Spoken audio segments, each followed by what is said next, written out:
नमस्कार दोस्तों, मेरा नाम है राजा और आप सभी को द बायोग्राफी चैनल में फिर से स्वागत है। दोस्तों, जैसा कि आप लोग को पता है कि हम हर रोज एक नए वीडियो के साथ आप लोगों के बीच में आते रहते हैं। तो दोस्तों, आज हम फिर से आ गए हैं एक नए वीडियो को लेकर। दोस्तों, आज हम अपने इस वीडियो में बताएंगे महाराज राजेंद्र दास जी के जीवन परिचय के बारे में। दोस्तों, अगर आप हमारे चैनल पे नए आए हैं तो प्लीज दोस्तों हमारे चैनल को सब्सक्राइब कर लें। दोस्तों, वैसे तो आपने कथावाचकों को या फिर पीठाधीश्वरों के बारे में सुना होगा, जो अक्सर शास्त्र की लिखी बातें आपको सरल भाषा में बताने का प्रयास करते हैं। लेकिन राजेंद्र दास जी महाराज एक ऐसे विलक्षण संत हैं जो कथा के साथ साथ पृथ्वी की जननी और मनुष्य प्राणी की पोषण करता गौमाता की सेवा और रक्षा करने के लिए समाज को प्रेरित करते हैं, जिससे आने वाली नई पीढ़ी को गौ सेवा में जुड़ने का अवसर मिलेगा। दोस्तों, महाराज जी के ही प्रयास से आज भारत में ऐसी अनेक गौशालाओं का संचालन हो रहा है,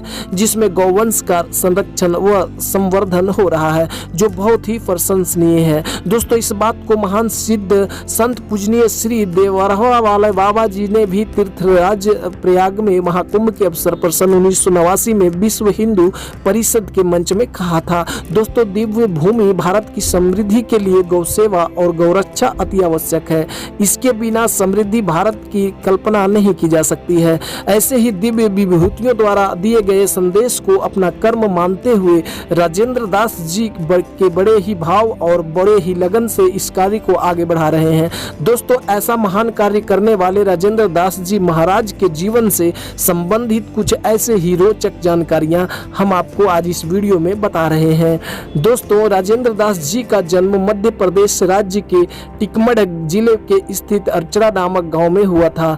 दोस्तों, प्राचीन समय से ही अर्चरा विद्वानों, आचार्यों और वैदिक ब्राह्मणों का घर रहा है। दोस्तों, स्वामी श्री राजेंद्र जी का जन्म भाद्रपद के शुक्ल पक्ष की पंचमी अर्थात ऋषि पंचमी के दिन हुआ था।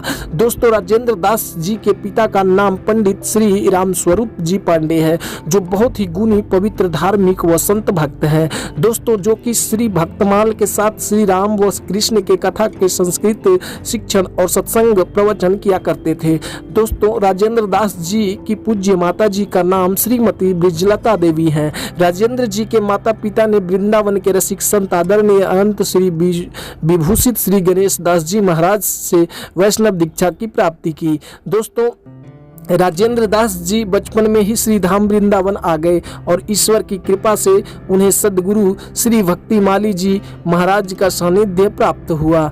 उसी समय से श्री भक्तिमाली जी महाराज ने सुदामा कुटी में निवास करते हुए श्री भक्तमाल पर अपना महान भाष्य लिखा था। दोस्तों, वहां उन्होंने अपने नए शिष्य युवा राजेंद्र जी को अपने सानिध्य में वैष्णव परंपरा में शामिल किया और औपचारिक रूप से राजेंद्र की संस्कृत शास्त्र शिक्षा का प्रारंभ हुआ और इन नए दीक्षित शिष्य का नाम रखा गया राजेंद्र दास। संस्कृत वैष्णव छात्र राजेंद्र दास ने संस्कृत व्याकरण, विशिष्टाद्वैत, वेदांत और साहित्य का कर्मिक अध्ययन किया और मास्टर की डिग्री प्राप्त की। दोस्तों, राजेंद्र दास ने 8 जनवरी 2018 को जगत गुरु रामानंदाचार्य जी की जयंती पर श्री तुलसी पीठाधीश्वर दिव्यांग विश्वविद्यालय से माननीय राष्ट्रपति महोदय के हाथों से डी.लिट. विद्या वास्तुपति के मानद उपाधि प्राप्त की है। दोस्तों, राजेंद्र दास जी के गुरु पूज्य गुरुदेव अनंत श्री संपन्न श्री गणेश दास जी भक्तिमाली जी महाराज हैं, जिनका जन्म नेमिशारण की पवित्र धरा पर सीतापुर जनपद के अंतर्गत गोमती गंगा के तट पर बसे कुर्सी गांव में काश्यप गोत्रीय कान्यकुब्य विप्र कुल में पंडित श्री लक्ष्मण प्रसाद त्रिपाठी एवं श्रीमती कैलाशी देवी के गृह में सन 1918 में हुआ था, जिनका नामांकन पंडित श्री गया प्रसाद त्रिपाठी के रूप में किया गया। दोस्तों, महाराज जी बचपन से ही बहुत कुशाग्र और विलक्षण प्रतिभा के धनी थे, लेकिन बचपन से वह स्कूल जाने से मना कर देते थे।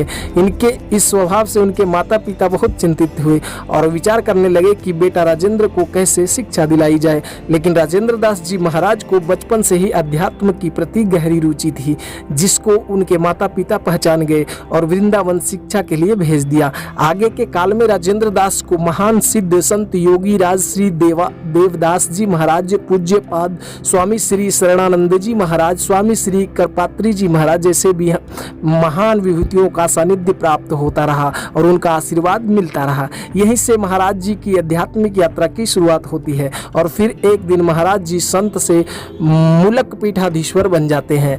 वर्ष 2000 की घटना है। पूज्य बड़े महाराज जी ने भक्तमाल पर भक्त भला टिप्पणी सबसे पहले लिखी थी। उसके एक प्रति राजेंद्र दास जी की उन्होंने बड़े ही स्नेहपूर्वक अपने हाथों में दी। दोस्तों, राजेंद्र दास जी बोले कि महाराज जी इस पर आप कुछ आशीर्वाद लिखा दीजिए। तो महाराज जी ने लिखा। दोस्तों, तब राजेंद्र दास जी बोले कि महाराज जी मैं मूलक पीठाधीश्वर नहीं हूँ, मैं तो अपना सब कुछ छोड़कर मूलक पीठ में आ गया हूँ। मुझे किसी ने मूलक पीठाधीश्वर थोड़ी ही बनाया है और मैं ना ही महंत हूँ।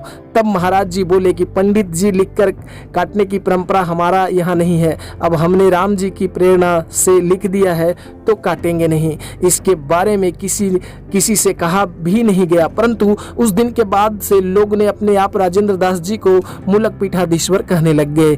कथाओं में कहने लगे, बैनरों में लिखा जाने लगा, कार्ड में लिखा जाने लगा। उसके कुछ दिन बाद राजेंद्र दास जी नागा बाबा ठाकुर बाड़ी पटना बिहार में कथा करने गए, जहां उनकी भेंट पूज्य बक्सर वाले मामा जी से हो गई। मामा जी ने राजेंद्र दास जी से कहा कि भैया एक बात का बुरा तो नहीं मानोगे, मैं बोलूं पूछूं? महाराज जी ने बोले कि हाँ आदेश कीजिए। वे बोले कि मूलक दास जी के द्वारा उसका पीठाधीश्वर तो आपको किसी ने बनाया नहीं, कुछ लोगों ने मुझसे इस विषय पर आपत्ति की है, इसीलिए मेरे विचार से आप मूलक पीठाधीश्वर न लिखें। इसमें थोड़ा अभिमान भी होता है, इसलिए इसमें थोड़ा सुधार करने के मूलक पीठाधीश धृष्ट लिखा करो, अर्थात मूलक पीठ के आश्रित है, अधीश्वर थोड़े ही हैं। तब राजेंद्र दास जी बोले कि जैसी आपकी आज्ञा। तब मामा जी ने फिर पूछा, आप किसकी प्रेरणा से ऐसा लिखते हैं? तब राजेंद्र दास जी ने भक्त भला टिप्पणी वाली पूरी घटना सुना दी और कहा कि पूज्य बड़े महाराज जी ने यह उपाधि दी है, अन्यथा मैंने तो किसी ने कहा भी नहीं और ना ही मैंने अपने से मूल पीठाधीश्वर लिखता हूँ। इतना सुनते ही मामा जी ने अपने दोनों कान पकड़ लिए और बोले कि पूज्य बाबा सरकार ने अपनी कलम से लिख दिया, तब तो कोई बनावे या ना बनावे, आप हो मूलक पीठाधीश्वर और अब बदलने की जरूरत नहीं है। यहाँ ठीक है, यदि बाबा सरकार ने अपने हाथों से लिख दिया तब बदलने की जरूरत नहीं है। मामा जी यह कहकर बड़े प्रश्न हुए। वर्ष 2006 के पूर्व तक पूज्य बड़े महाराज जी शरीर में विराजमान रहे और साल के अंत तक शरीर का त्याग करके भगवत धाम को चले गए। वर्ष 2007 में मूलक पीठ का नया मंदिर बनकर तैयार हो गया। तब राजेंद्र दास जी ने विचार किया कि इसके उद्घाटन उत्सव में भारतवर्ष के सभी संप्रदाय के संतों को आमंत्रित किया जाना चाहिए, जिससे सभी संत महानुभाव मूलक पीठ का दर्शन कर लें। इसीलिए मूलक दास जी की जयंती के अवसर पर राजेंद्र दास जी के आमंत्रण पर संपूर्ण भारत के सन्यासी उदासी अने अखाड़े का प्रमुख श्री महंत, चारों संप्रदायों के प्रमुख जगत गुरु, प्रमुख पीठों के शंकराचार्य और अन्य संत महात्मा पधारे। सभी को यथोचित स्वागत वंदन अभिनंदन किया गया। मूलक दास जी की जयंती पर पूर्व संध्या पर जब सभी संत विश्राम स्थल पर एकत्रित होकर चर्चा कर रहे थे, तभी सभी ने एक मत होकर राजेंद्र दास जी को यहाँ बुलाया और कहा कि हमारे समाज के सभी प्रमुख यहाँ उपस्थित हैं, जितने पीठों और अखाड़ों के प्रमुख कुंभ में एकत्रित होते हैं वे सभी आज यहाँ हैं और हम सब ने मिलकर यह निर्णय लिया है कि कल मूलक जयंती के शुभ अवसर पर